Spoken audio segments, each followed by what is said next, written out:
हम लोगों ने देखा था कि रिवोल्ट ऑफ 1857 जो है वो कैसे स्टार्ट हुआ था। हमने देखा था कि भाई इसके पीछे जो है रीजंस, मैंने आपको जो रीजंस बताए थे वो हम लोगों ने स्टार्ट किए थे। रीजंस में हम लोगों ने ये वाले 5 रीजंस देखे थे, ठीक है, इसको हम कर रहे थे। सबसे पहला हमने देखा था इकोनॉमिक कॉज, टैक्सेशन हाई था, लैंड रेवेन्यू हाई था, और इंडियन गुड्स के साथ डिस्क्रिमिनेशन किया जाता था। वो सब पॉइंट्स देखे थे हम लोगों ने। Then comes up the political cause. Political cause में भी हमने दो चीजें पढ़ी थी। First one was subsidiary alliance, and second one was doctrine of lapse. Right, ये दोनों हमने पढ़ी थी। किसने स्टार्ट की, कौन कौन सी टेरिटरीज इनके अंडर आई थी, हमने डिटेल में कवर अप किया था। देन इसके बाद हमने एडमिनिस्ट्रेटिव कॉज देखे थे।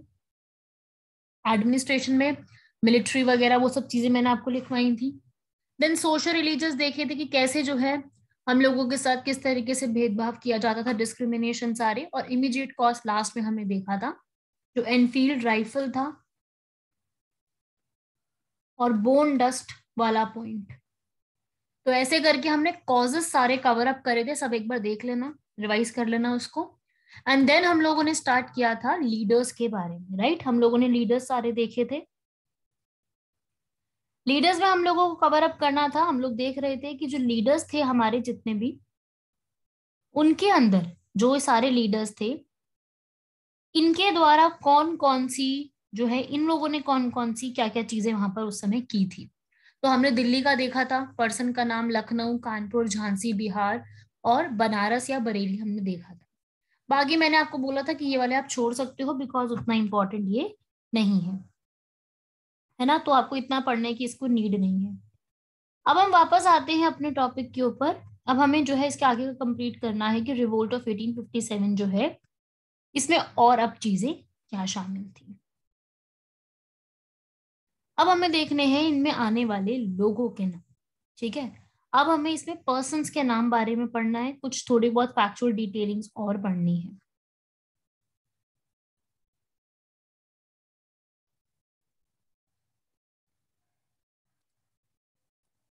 ये आप इसमें देखेंगे कुछ लोगों ने रिवोल्ट ऑफ 1857 के लिए कुछ डिफरेंट डिफरेंट बातें कही हैं। तो एग्जाम में क्या आ सकता है, आपको एग्जाम में जो ये रेड में पोर्शन लिखा है ये लिखा हुआ दे देंगे और आपसे पूछेंगे कि ये जो रिवोल्ट ऑफ 1857 हुआ ये बात किसने कही थी, ऐसा पूछ लेते हैं।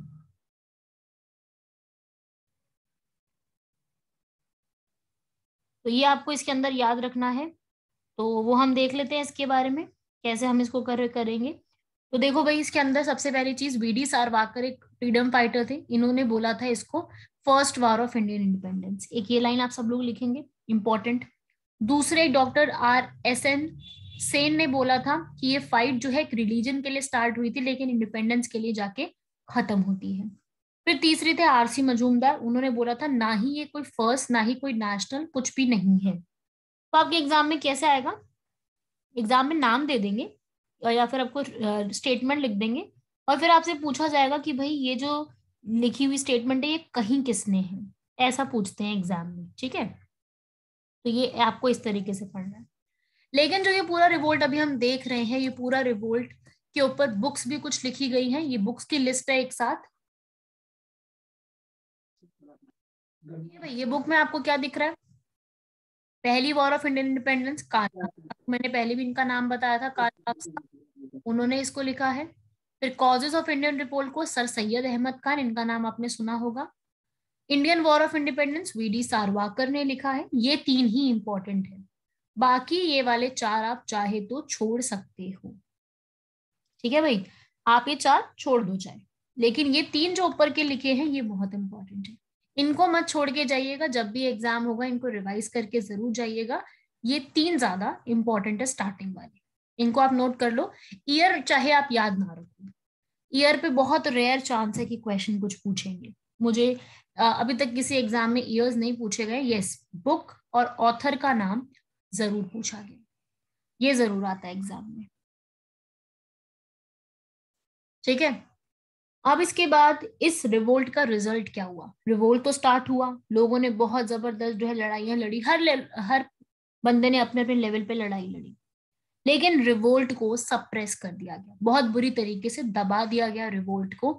कैसे दबा दिया गया वो भी मैं आपको बता देती हूँ, इसमें इनकी भी स्टोरी हम समझते हैं। आउटकम क्या आता है? रिवोल्ट को सप्रेस कर दिया जाता है, रिवोल्ट को दबा दिया जाता है।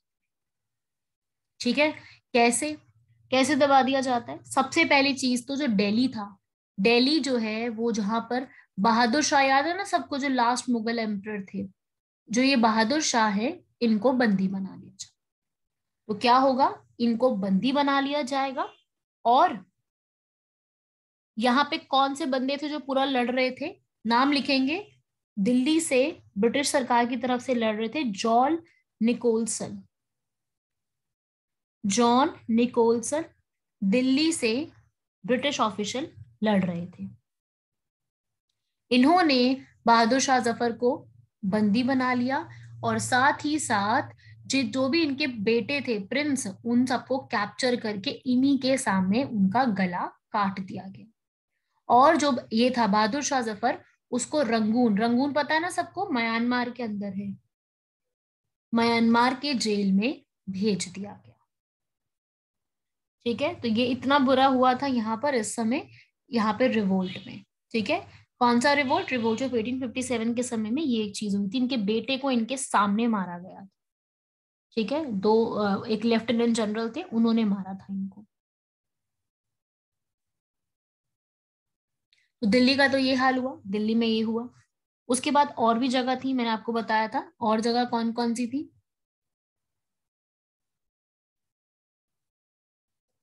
यहाँ पे देखेंगे, दिल्ली में बहादुर शाह जफर का आपने देख लिया। फिर उसके बाद लखनऊ, है ना? लखनऊ जो है, लखनऊ का क्या होता है हम ये देख लेते हैं। लखनऊ में बेगम हजरत महल और बिजलिस कादर, इनके बेटे जो है वो लड़ रहे थे। तो इनको तो यहाँ से भगा दिया गया, किसी भी तरीके से इनको यहाँ से हटा दिया गया। कौन लड़ रहे थे यहाँ से? Sir Colin Campbell. Colin Campbell. ठीक है, ये याद रखिएगा। फिर इसके बाद कानपुर से, कानपुर को भी पूरी तरीके से कैप्चर कर लिया था। ठीक है, कानपुर को पूरी तरीके से कैप्चर कर लिया गया था। नाना साहेब, राव साहेब, तांत्या टोपे, इन सबने कैप्चर जो है इन सबको यहाँ से हटा दिया गया था, यहाँ से जाना पड़ा था इन लोगों को, और कैप्चर कर लिया गया था। ठीक है, तो यहाँ पर जो है, यहाँ पे कौन से पर्सन थे? यहाँ पर जो है वो ह्यूज व्हीलर भी थे, ह्यूज रॉस भी थे, काफी सारे लोग इन्वॉल्व थे। ठीक है, कैंपबेल भी थे यहाँ पर, तो एक सिंगल पर्सन नहीं थे जो यहाँ पर इन्वॉल्व थे, काफी सारे पर्सन थे। उसके अलावा रानी लक्ष्मीबाई, इनके साथ में लड़ रहे थे सर ह्यूज रॉस। ये मैंने आपको कल भी नाम लिखवाया था, ये आप याद रखेंगे। और रानी लक्ष्मीबाई की इस समय में डेथ हो जाती है। ठीक है ना? इस तरीके से ये रिवोल्ट तो जो था वो धीरे धीरे अलग अलग लोगों ने यहाँ पर सप्रेस कर दिया था। ठीक है, लोगों ने इसको दबा दिया था, ब्रिटिश ऑफिशियल्स ने। और ये जो रिवोल्ट था, इसकी वजह से होता क्या है? देखो, इसकी वजह से क्या होता है, इसकी मैं आप बताऊं कि अब इसकी कमियां क्या थी। अब हमें कमियां भी पढ़नी पड़ेंगी ना, हमने ये तो देख लिया कि ठीक है रिवोल्ट चला कैसे, क्या हुआ। अब हमें ये देखना है कि इस रिवोल्ट की कमियां क्या थी। तो कमी जो थी, ये भी एग्जाम में आती है बहुत बार, तो इसके कॉजेज ऑफ फेलियर क्या थे? ठीक है,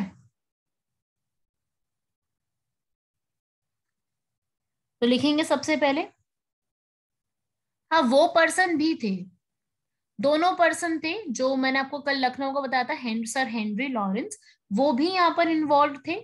और जो आज लिखा है वो भी यहाँ पर इन्वॉल्व थे, क्योंकि एक सिंगल पर्सन नहीं था, बहुत सारे लोग थे। कॉलिन कैम्पबेल को दोबारा से नए तरीके से भेजा गया था, जो आज लिखवाया मैंने आपको। ठीक है, कॉलिन कैम्पबेल, इनको दोबारा से भेजा गया था, और कल आपको बताया था हेनरी लॉरेंस, वो भी है यहाँ पर। ठीक है, दोनों ही लोग इन्वॉल्व थे, ये सिंगल पर्सन नहीं थे इन्वॉल्व, सब बहुत सारे लोग इन्वॉल्व थे। तो कॉजेज में सबसे पहला कॉज था कि लिमिटेड जो था, टेरिटोरियल स्प्रेड, मतलब ज्यादा जो है टेरिटरीज यहाँ पे ऑक्यूपाई हो नहीं पाई थी, ठीक है, क्योंकि सारे लोग इन्वॉल्व नहीं थे। लोग थे इन्वॉल्व, मैं ये नहीं कहूंगी लोग इन्वॉल्व नहीं थे, लेकिन सारे लोग नहीं थे।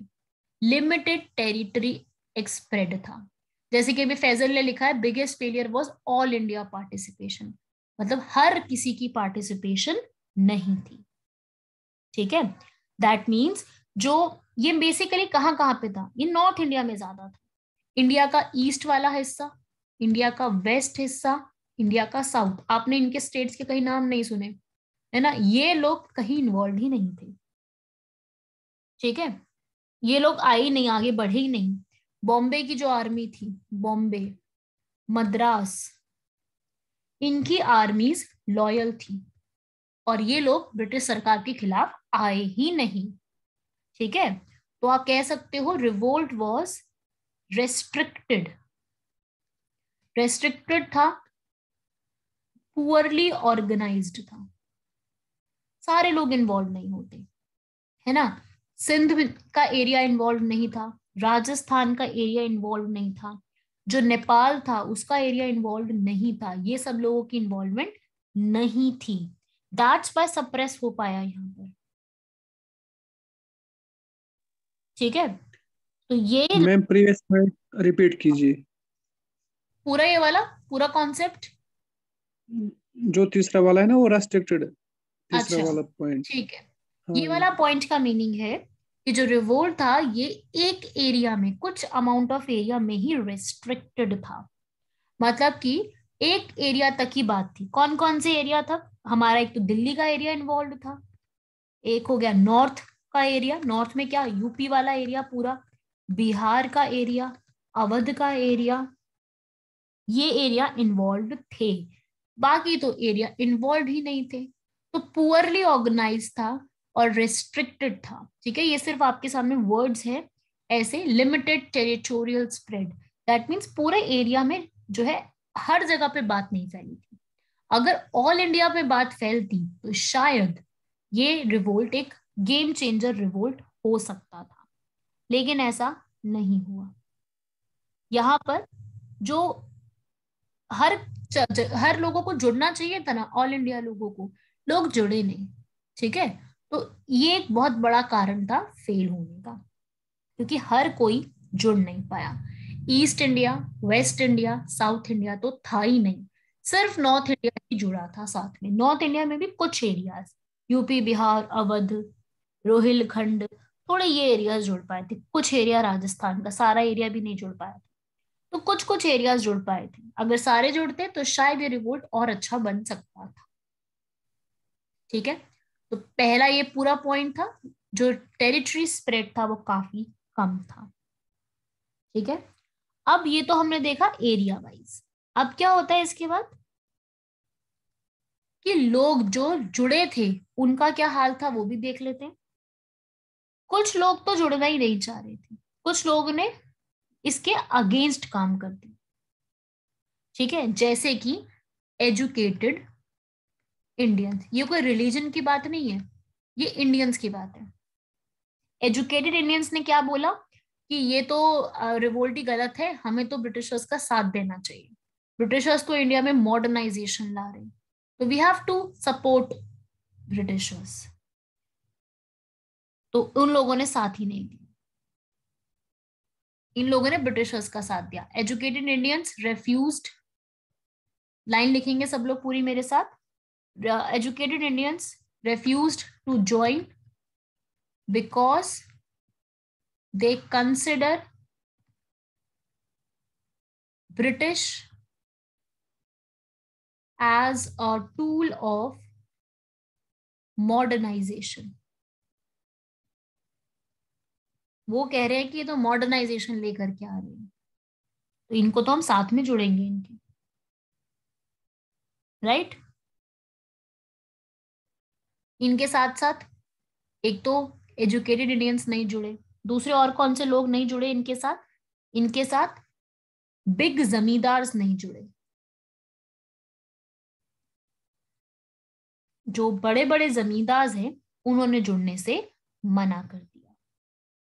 ठीक है, वो क्या थे, ब्रिटिशर्स को लॉयल थे, दे वर लॉयल टू ब्रिटिश सरकार, ब्रिटिश गवर्नमेंट। ठीक है, ये भी चीज प्रॉब्लम हुई यहाँ पर। और मोस्ट इंडियन रूलर्स भी यहाँ पर, जो इंडियन को रूल कर रहे थे अलग अलग स्टेट्स में, उन लोगों ने भी यहाँ पर जुड़ने से मना कर दिया, जिसकी वजह से ये रिवोल्ट फेलियर हुआ। मतलब जो और सही हो सकता था, बट सब लोगों की इन्वॉल्वमेंट होती तो शायद ये रिवोल्ट और अच्छा हो सकता, बट सब लोगों की इन्वॉल्वमेंट नहीं थी, इसलिए ये रिवोल्ट इतना चल नहीं पाया।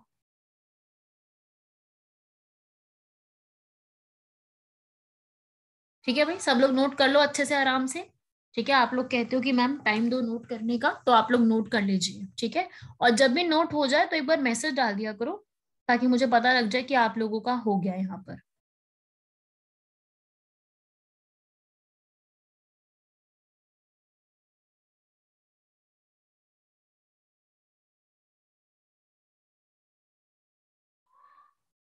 Carry on ma'am, okay fine, मैं ये शीट हटा रही हूँ, फिर नेक्स्ट शीट में लिखेंगे सब लोग। ये शीट यहाँ तक मैं रख, स्क्रीन हटा रही हूँ। एक्चुअली ना ये स्क्रीन वापस नहीं आएगी, ये साइड से लगाती हूँ ना मैं, तो ये स्क्रीन वापस नहीं आ पाएगी, इसलिए जिसका भी रह जाए you can take this screenshot as well. Okay चलो, हो गया यहाँ तक, आगे बढ़ते हैं।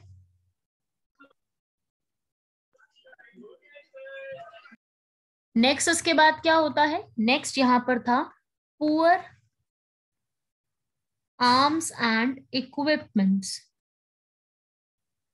जो आर्म्स और इक्विपमेंट्स है ये पुअर थे, मतलब क्या हुआ कि जो रिसोर्सेस थे ऑफ ब्रिटिश एम्पायर वो हमसे बहुत बेटर थे, वर फार बेटर। ब्रिटिश सरकार के रिसोर्सेज, आर्म्स और ये सारी चीजें हम लोगों के रिसोर्सेज से बहुत बेटर थे, जिसकी वजह से ये लोग यहाँ पर जो है, हमारे हमारे जो लोग थे उनको यहाँ पर सामना नहीं कर पाए उतने बढ़िया तरीके से। प्लस हम लोगों के बीच में कम्युनिकेशन गैप भी था, कम्युनिकेशन गैप वाज देयर, क्योंकि ब्रिटिश सरकार जो थी इनके पास टेलीग्राफ लाइंस थी, है ना, ताकि उनको सब चीजों के बारे में पता रहता था कि कहाँ पे क्या हो रहा है क्या नहीं हो रहा। हमारे पास तो कोई टेलीग्राफ लाइन नहीं थी, है ना, ब्रिटिश सरकार के पास टेलीग्राफ की लाइंस थी।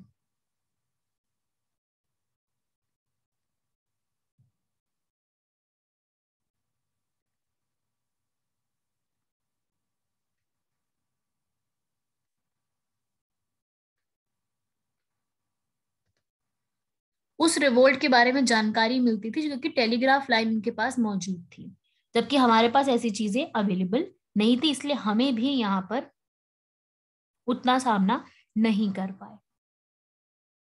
ठीक है, उसके साथ साथ हम लोगों की यहाँ पर क्या थी, हम लोगों की जो लीडरशिप थी वॉज नॉट एफिशिएंट, उतनी सही एफिशिएंट नहीं थी। जो तांत्या टोपे हो गया, लक्ष्मीबाई,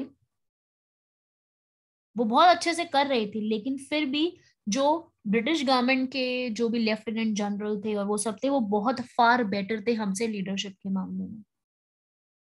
इन चीजों के चलते यहाँ पर जो है हम लोगों को बहुत ज्यादा फेस करनी पड़ी ये चीजें। एंड एट लास्ट हम लोगों की यूनिटी जो थी वो उतनी अच्छी नहीं थी, lack of unity among Indians, ये भी हमें देखने को मिला था।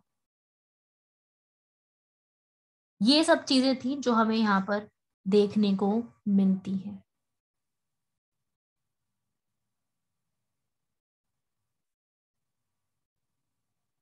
राइट, ये सारी चीजें थी जो फेलियर का रीजन बनती हैं। ये सब मैंने क्या लिखवाया आपको, फेलियर के रीजन, कि क्यों रिवोल्ट ऑफ 1857 फेल होता है। ये सब लाइंस आप लोग लिखेंगे इसके अंदर, आप लोगों को बहुत फायदा होगा इन चीजों से अगर आप इनको याद रखते हैं प्रॉपरली तो। ठीक है, जस्ट रीड भी कर लोगे ना उतना भी इनफ है, सबको अच्छे से रीड कर लेना जो जो पॉइंट्स लिखवाए हैं। राइट। अब इसके बाद क्या होता है, ये तो हो गया फेलियर के, कि फेल क्यों हो जाता है रिवोल्ट। लेकिन इस रिवोल्ट की वजह से कुछ फायदा भी होता है, ऐसा नहीं कि सिर्फ फेल ही हुआ है, फेल तो हुआ ही है, बट स्टिल यहाँ पर कुछ चीजों से हमें फायदा भी मिलता है। वो फायदा क्या है हम उसको पढ़ेंगे अभी यहाँ पर, कि व्हाट वाज दी एक बेटर चीज हमें देखने को मिलती है, वो है हिंदू मुस्लिम यूनिटी। इस टाइम पीरियड में हमें क्या देखने को मिलती है, हिंदू और मुस्लिम की यूनिटी। राइट, लिख लो यहां तक सारे। हाँ जी, क्वेश्चन किस एंगल से आएगा अभी क्वेश्चन करेंगे, वेट तो करो, टॉपिक तो कंप्लीट होने दो। टॉपिक अभी कंप्लीट नहीं हुआ है, टॉपिक कंप्लीट होती है आई टेल यू कि इस पे क्या क्या क्वेश्चन अलग अलग एग्जाम में पूछे गए हैं। राइट, तो अभी टॉपिक कंप्लीट करते हैं पहले, लिख लीजिए ओके मैम। हाँ, यस, हिंदू मुस्लिम यूनिटी लिखोगे। इससे फायदा क्या हुआ था हमें, ये फायदा था कि इसमें हिंदू और मुस्लिम की हमें यूनिटी देखने को मिली थी। ये है मोस्ट इंपॉर्टेंट कॉन्सेप्ट जिसपे क्वेश्चन आ चुके हैं, कि इसमें हमें हिंदू और मुस्लिम की यूनिटी देखने को मिलती है। ठीक है, कैसे, लिखो, there was a complete cooperation between Hindu and Muslims. सब लोगों के बीच में पहली बार ऐसा था कि सबके बीच में प्रॉपर था, और हर लेवल पे था। ठीक है, at all levels, her level पे था, ऐसा नहीं कि सिर्फ एक लेवल पे था, चाहे लोग हों चाहे सोल्जर्स हो, सब लोगों के लेवल पे था। और सब लोग एक दूसरे की सेंटिमेंट्स फीलिंग्स को समझ रहे थे, चाहे हिंदू हो चाहे मुस्लिम हो।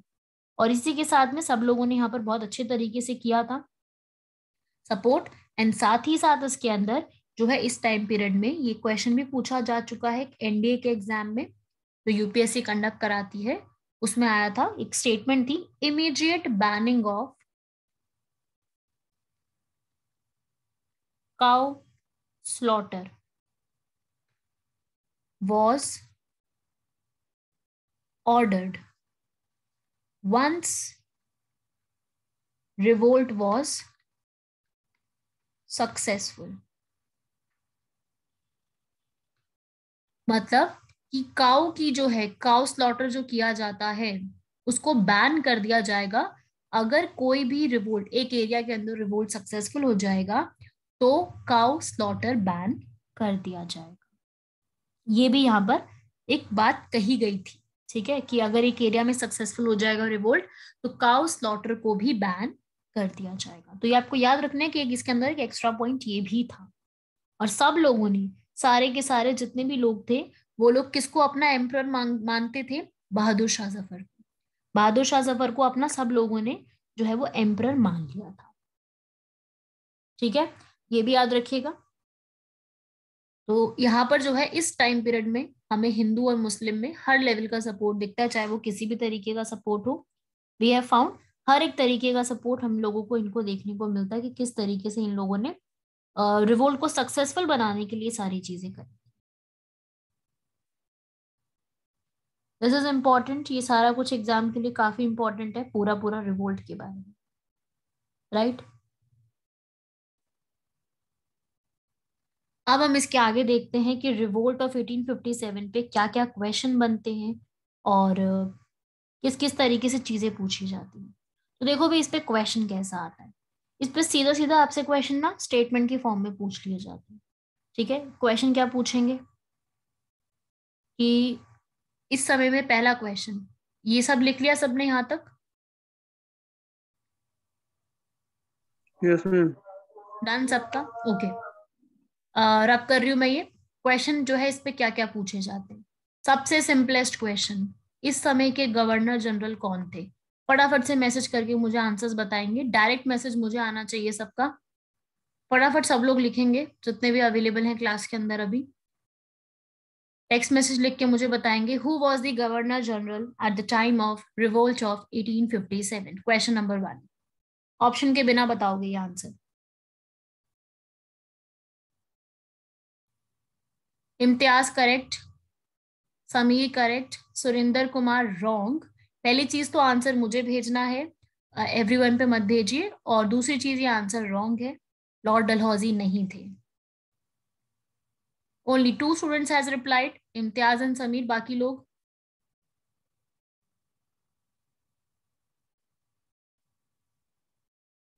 everyone reply fast.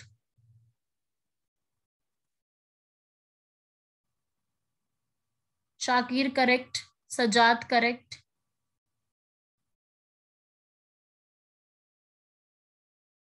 Rais Ahmed Malik, this is wrong. Governor General at the time at the revolt of 1857 was Lord Canning. पहला क्वेश्चन, आप लोगों में से कोई कह रहा है वॉरेन हेस्टिंग्स, कोई कह रहा है Lord Dalhousie. This is wrong, right. देखिए भाई, याद रखिएगा, जो आप जो भी नाम लिख रहे हैं वो रॉन्ग है. वॉरेन हेस्टिंग्स जो हैं वो first governor general of Bengal थे और वो 1773 में बनते. हम लोग 1857 पढ़ रहे हैं, राइट. दूसरी चीज जो लॉर्ड डलहौजी कह रहे हैं, डलहौजी जो है वो इनसे पहले थे, कैनिंग से पहले डलहौजी थे 1856 तक, ठीक है. और इन्होंने डॉक्ट्राइन ऑफ लैप्स लाया था. तो ये भी आपका याद रखना है. ये तीनों का रोल अलग अलग है, तीनों के रोल आपको अलग अलग याद रखने हैं, ठीक है. तो ये आपको इस तरीके से इंफॉर्मेशन सारी दिमाग में रखनी है अपने. अगला एक क्वेश्चन मुझे करेंगे, फटाफट से बताएंगे. सर ह्यूज रॉस, अभी नाम लिखवाया था, आप लोग को याद होगा. Described whom as best and bravest military leader. किस पर्सन को उन्होंने बेस्ट और ब्रेवेस्ट मिलिट्री लीडर के नाम से बोला था? ऑप्शंस भी मैं आपको दे रही हूं. बेगम हजरत महल, रानी लक्ष्मीबाई, तांत्या टोपे या नाना साहेब.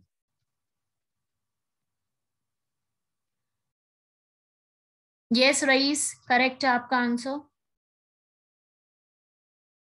बाकी लोग भी रिप्लाई करेंगे, जल्दी से बताएंगे. Shakir correct, Abid correct. Faisal, answer मुझे भेजने हैं, ग्रुप पे नहीं भेजना, एवरीवन को नहीं जाएगा. डायरेक्ट मैसेज मुझे करो ताकि मुझे पता लगे कि आप लोग क्या आंसर्स कैरी कर रहे हो. एवरीवन पे तो फिर एक बंदे ने बताया तो सभी बता देंगे. आई वॉन्ट इंडिविजुअल्स रिप्लाई, ठीक है. Sajad correct, Sameer correct. जाफर, फिर से बोल रही हूँ, मुझे डायरेक्ट मैसेज करो. हाँ जी, answer is Rani Lakshmibai, correct है. सबका ही आंसर करेक्ट है. Rani Lakshmibai is the correct answer. उन्होंने इनको बोला था कि she is the bravest leader, ठीक है. ये क्वेश्चन आ रखा है एग्जाम में, कई बार पूछ लिया जाता है.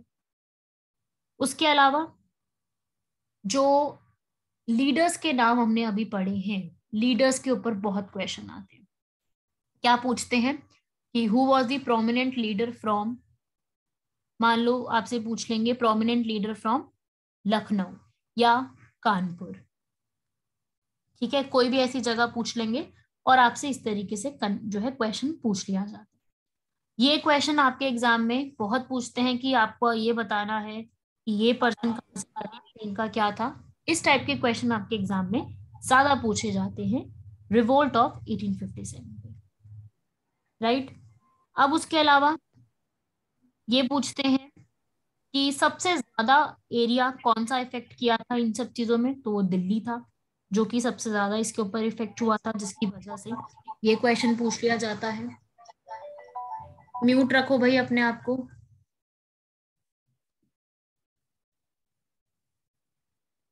और इसके अलावा कुछ ना कुछ फीचर पूछ लेते हैं. अब फीचर पे क्या क्वेश्चन आता है ये भी मैं बता दूं कि कई बार जो है फीचर टाइप में क्या पूछ लिया जाता है. आपको स्टेटमेंट दे देंगे और फिर पूछेंगे कि ये क्या था, ऐसा क्या था, वो सब की चीजें आपको ना मतलब एक स्टेटमेंट वगैरह की फॉर्म में भी दे देते हैं, या फिर आपको सीधा मैच द फॉलोइंग में दे देंगे, ठीक है. मैच द फॉलोइंग में भी कुछ ना कुछ नाम आपसे कुछ ना कुछ मैच द फॉलोइंग में पूछ लेते हैं, ठीक है. अब जैसे कि एक क्वेश्चन मैं आप लोगों को पूछती हूँ, ये थोड़ा सा अलग है, हमने जो पढ़ा है उससे थोड़ा सा अलग रहेगा, एक दो चीजें इसमें आपको मैच करना है। आपको बताना है which of the following pair is not correctly matched.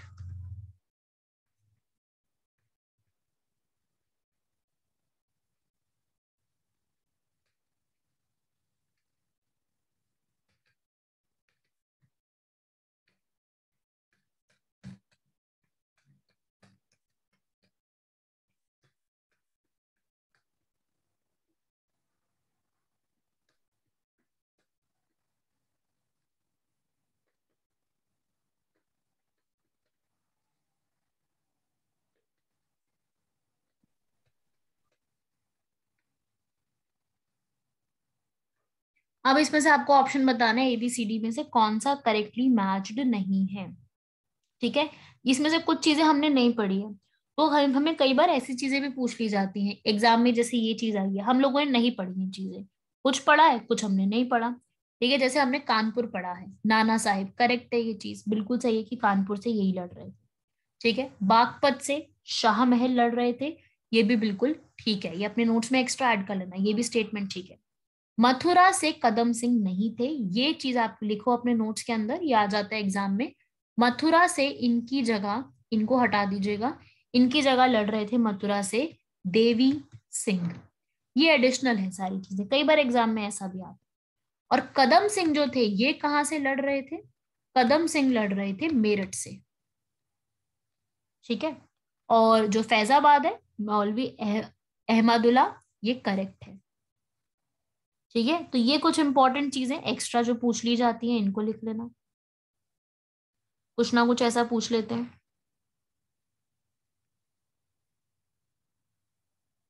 ठीक है, बिहार का हमने पढ़ा था, वो इंपॉर्टेंट है, उसको आप लोगों ने लिख लिया। कानपुर से कौन थे वो आपने लिख लिया, वो पूछ लिया जाता है।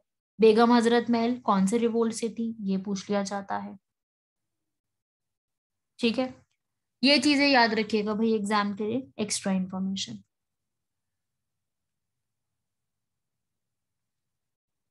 अगला क्वेश्चन, ये मैं रब कर दूं, लिख लो जिसको भी लिखना है लिख लो पहले सब लोग, फिर मैं रब कर दूंगी, मुझे बता दीजिएगा कि रब कर देना है।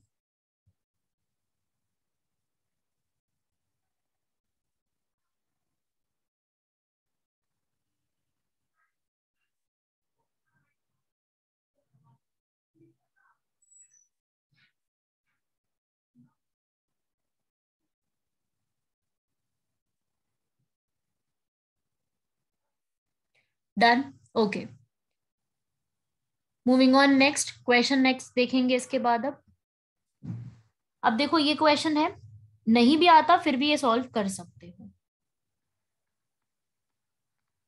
Which of the following was a leader from Allahabad, इनमें से कौन से लीडर थे वो अलाहाबाद से थी। ठीक है, अगर आपको अलाहाबाद नहीं भी पता तब भी आप देखो कैसे कर सकते हो। मैं ऑप्शंस दे रही हूँ, मुझे आंसर बताने की कोशिश कीजिएगा, सब लोग ट्राई करिएगा आंसर बताने का।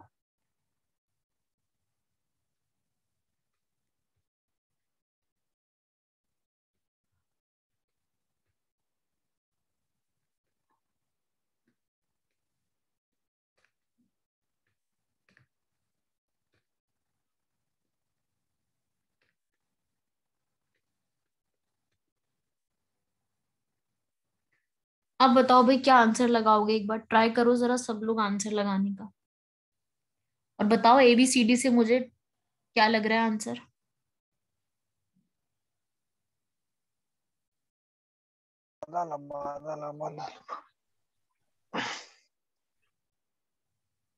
यस, काफियों ने सही आंसर दिया है, वेरी गुड। समीर भट्ट एक बार रीड करो। आबिद करेक्ट है, मोहम्मद आजाद करेक्ट, सुरिंदर कुमार करेक्ट। फैजल यार तुम एवरीवन पे क्यों आंसर भेज रही हो, मैं कितनी बार बोल चुकी हूँ तुम्हें यार।